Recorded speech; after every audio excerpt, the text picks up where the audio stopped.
Hey guys, we got another video for you today, and by we I mean me. So I guess I should start by saying this video, I didn't actually record commentary for it, I just was recording my game. I've started recording all of my games, so I'm recording the commentary in post, which means I already know what's going to happen this game. But the downside is I'm not experiencing it for the first time, and all of my excitement's going to be faked and acted instead of actual. But you know, it's still a great video. That also means I get to explain the tactics more, and also means I do a lot better in this game because I'm not spending half the game trying to think of what am I trying to say? I'm not spending half the game coming up with commentary and half the game actually playing the game. I just actually played the game. Hence, this is probably going to be one of the best shows you're going to get of my talent that you've ever seen so far, because this is the first time you're seeing me playing without trying to do commentary at the same time. It also means, in theory, my commentary is also going to be better because I'm not concentrating on playing the game while I'm coming up with the commentary. I've already screwed up plenty of words, so I'm not so sure about the commentary being better. But this actually ends up being an absolutely epic game. So as far as matchmaking-wise, we've gotten pretty decent matchmaking. I believe I am actually the lowest tier plane on my team, but not by a large margin. I'm the same battle rank as the two P40s. We're on the same battle rank as the P40. I think I'm the same battle rank as the P400. And the A20, I'm pretty sure the A20 is also a 2.7 battle rank plane. But we also have the Corsair. I believe the Corsair is in realistic. The Corsair 1A, I believe it's a 3.3. It might be a 3.0 though. But basically, we're a full team of tier 2s. Well, we're not a full team. We're only 5. Or are we 6? We're either doing 5-on-5 or 6-on-6 with a bunch of AI. I've been having absolutely terrible time with AI. Oh, and I was planning on talking about the Hellcat's wings this entire time. So when you look at the Hellcat's wings, you'll notice that the wing is straight out until you get past the landing gear, and then it bends up. The reason the wings bent up is because when you bend the wings up like that, it raises the aircraft's center of lift, making it more stable. And it was found that the flat-winged version of the Hellcat wasn't stable enough for aircraft carrier landings. So they had to bend the wings up to raise the center of lift, or they could have moved the entire wing up. To move the wing up, they would have had to change where the mounting points for the wings are, which would have meant redesigning the fuselage. And to bend the wings up, that meant they would have had to redesign the landing gear, which would have also been pretty expensive. So instead, they left the wings straight, just far enough to have the landing gear in the exact same spot, and then bent the wing up from there, which is why it's bent about an eighth of the way down the wingspan. That, contrary to popular belief, that does not actually provide any aerodynamic benefit. It's just they would have had to redesign the landing gear otherwise, which is why it bends up immediately after getting past the landing gear. Because it would have been most aerodynamically efficient to have the wing flat and the entire wing bent up at the same angle, but would have been expensive, so they just left the landing gear as it was. The Spitfire also has, I believe it's called dihedral when the wings are bent up, and anhedral when the wings are bent down. And the Spitfire also was found to be aerodynamically unstable in its normal configuration, so they had its wings bent up a little bit to make it more stable. The Mustang also has very slight dihedral. The Corsair has the goofy gull wings that I'll happily explain what they're for when I do a Corsair video. It's just hard to explain without actually having the model of the plane in front of you. And so that's why the Hellcat's wings are bent up in the goofy angle like that, rather than just having the straight dihedral like most planes do.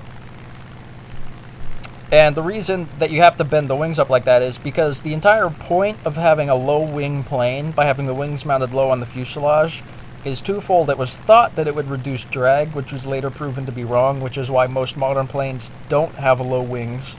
Like the F-22 has a mid-wing, the F-15 has a high wing, the Sukhoi, all the new Sukhois have mid-wings, I think.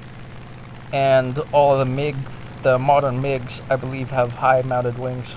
I could very easily be wrong, but I'm pretty sure there is no low-wing modern fighter in existence right now, because, as I say, it was found that low wings actually did not do what we thought it did. But almost all World War II aircraft had low wings, and that does lead to some aerodynamic instability, which is why many of them had their wings bent up with the dihedral angle like that. to help alleviate that, and we've just found a Spitfire.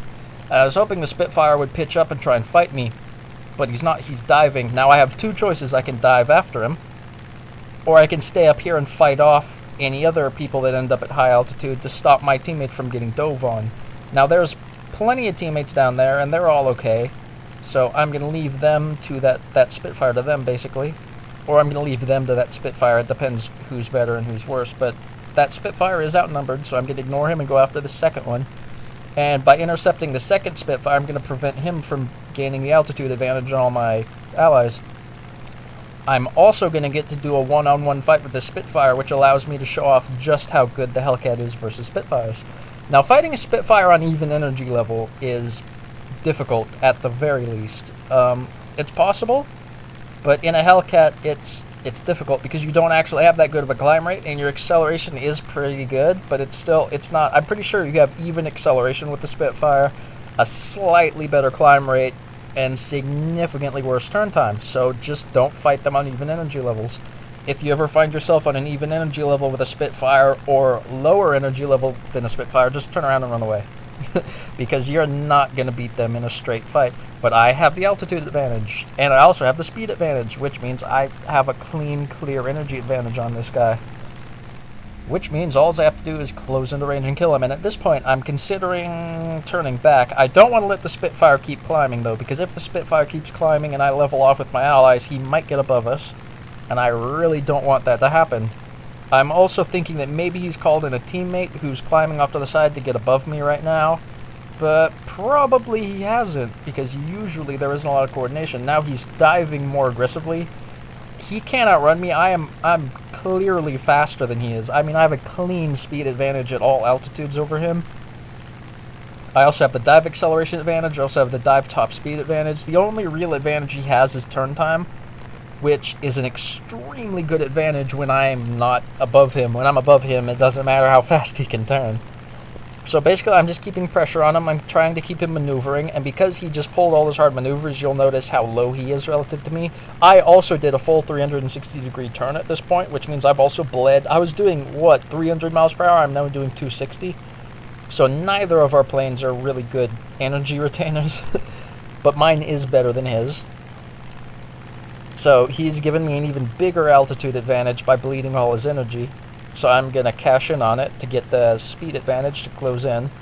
And I'm hoping one of these times he's going to try and pitch up, or he's going to try and horizontal turn, which means he's going to start bleeding energy without getting... And I'm purposefully getting below him now, so if he dives, he's going to have to dive across in front of me. That's going to give me a pretty good shot. And now I'm going to try and take that shot and fail miserably because I'm still not the best marksman. But every time he dives, if I follow him down, it's a pretty good chance that I'm going to end up accidentally bleeding too much energy and losing the energy advantage to him. So instead, I keep going back up. My dive acceleration is good enough I can easily close in with him again. Now, I don't know if he's trying to pitch up to go vertical at me. He's not. He's just trying to turn back towards me, I guess. I don't know what he's doing. So I'm going to do another climbing turn. I want to do everything I can to maintain the energy advantage. I don't necessarily need to point my nose at him. But now he's made a huge mistake. He's bled all his speed and let me get on his tail. So this is more his mistakes than my strengths. But really, what you want to do when you have the energy advantage on a Spitfire is just stay at your altitude. And again, I'm going vertical because I can easily close in. I can easily dive after him if I want to. That's not at all a problem. The problem is me accidentally giving him an energy advantage, which is why I keep the plane as slow as I can and as high as I can to minimize the chance I'm accidentally going to bleed a bunch of speed. And hey, it worked out. He either, I don't know if he ripped while he was nosing down or if he decided he was too damaged and he bailed out. And Brad Simpson was just coming over to try and save me when I killed him.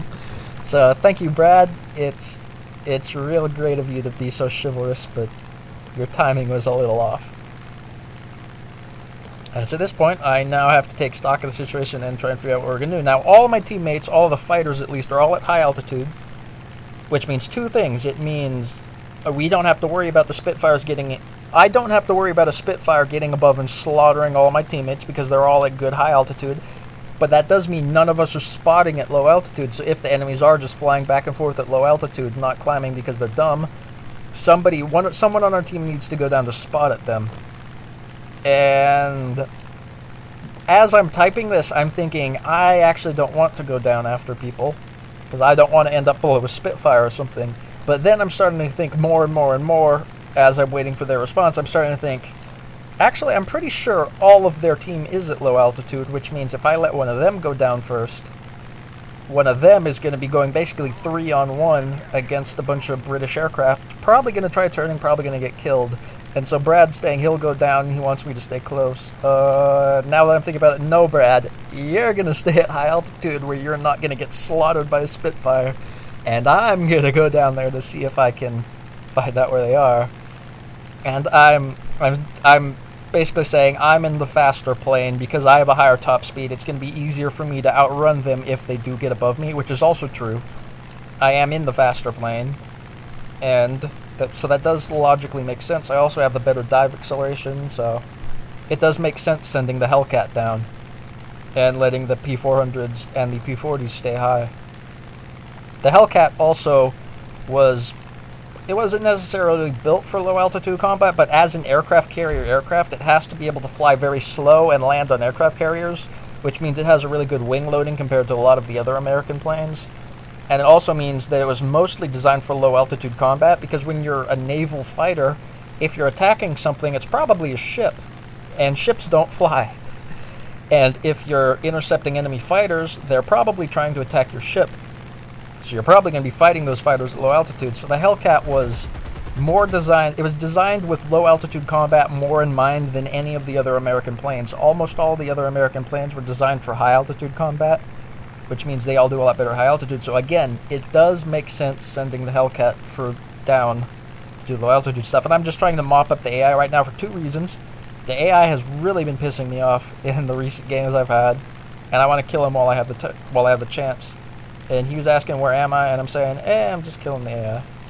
Well, we know where they are, which usually I'd say don't, but I know exactly where the AI are. I'm already going to low altitude on purpose anyway, so I might as well.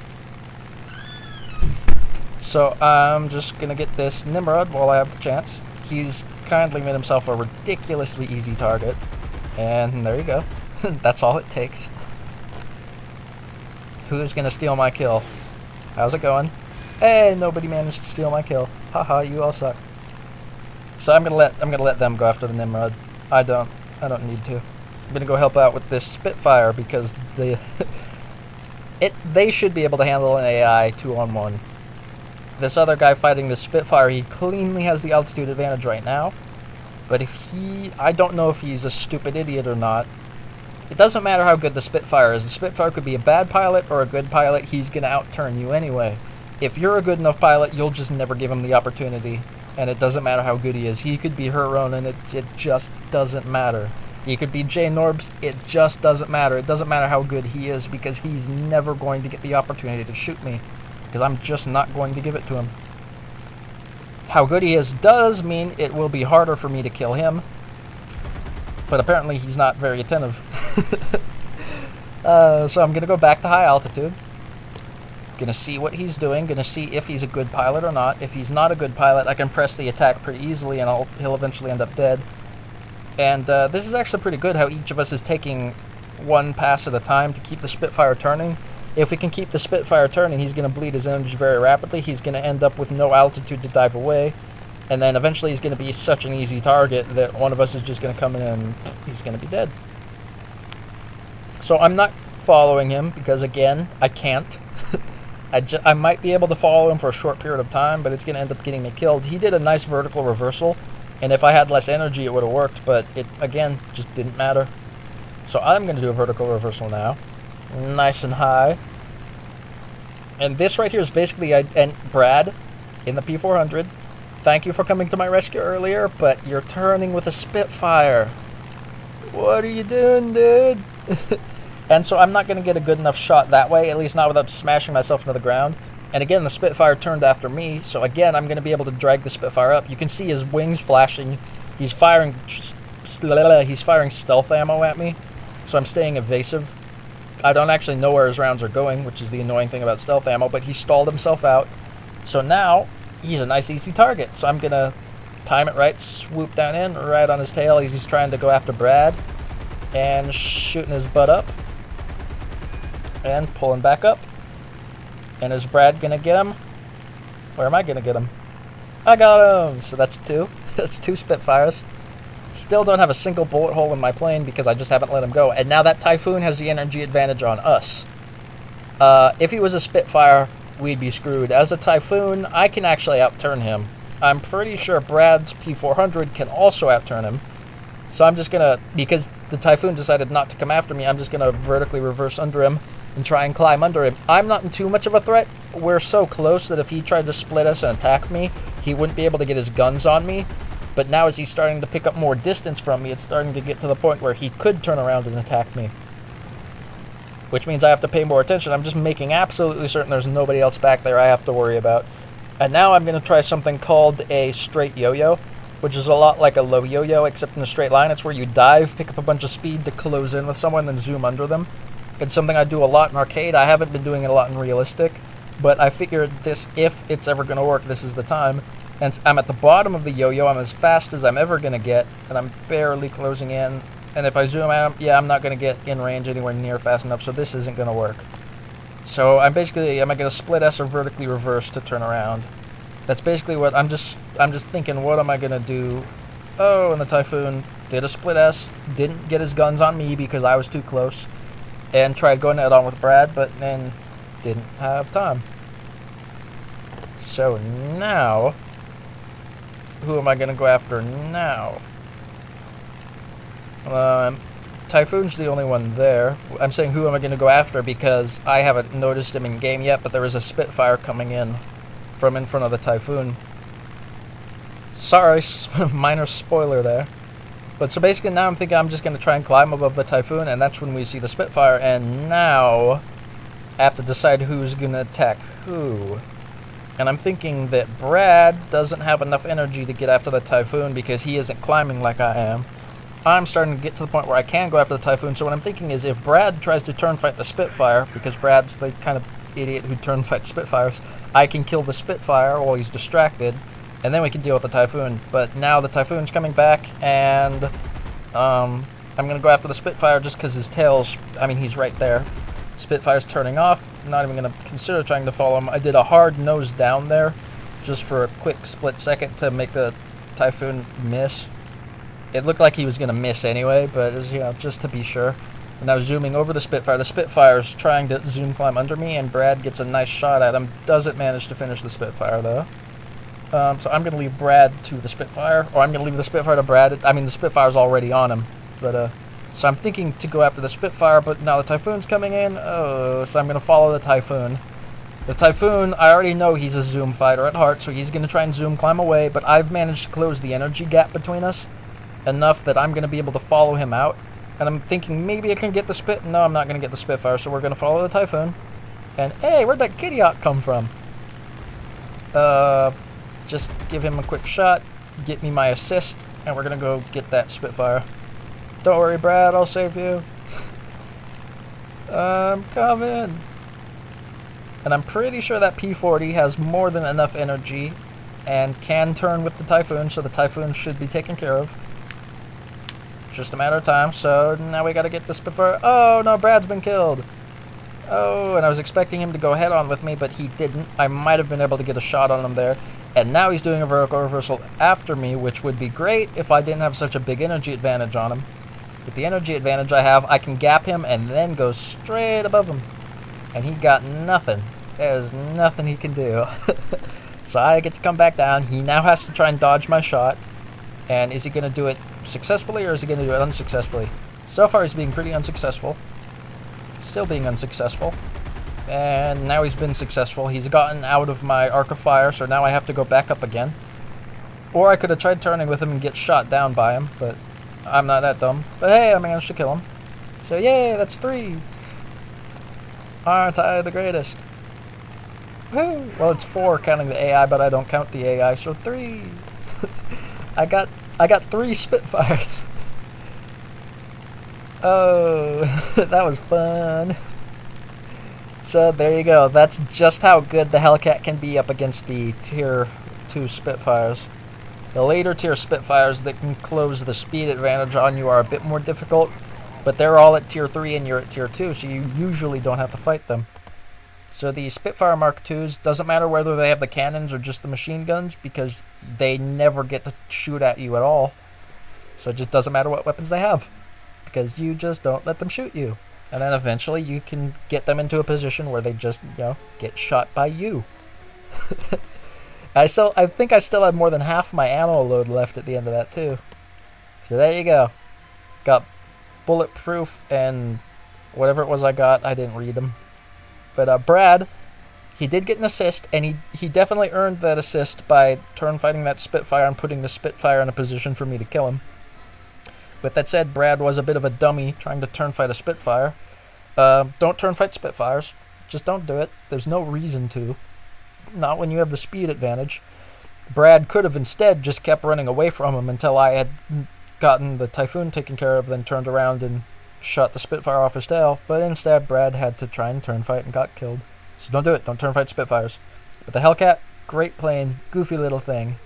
Just fly it like an energy fighter that has a bad climb rate, which means out energy fight people when you already have the energy advantage and turn fight people when you don't have the energy advantage.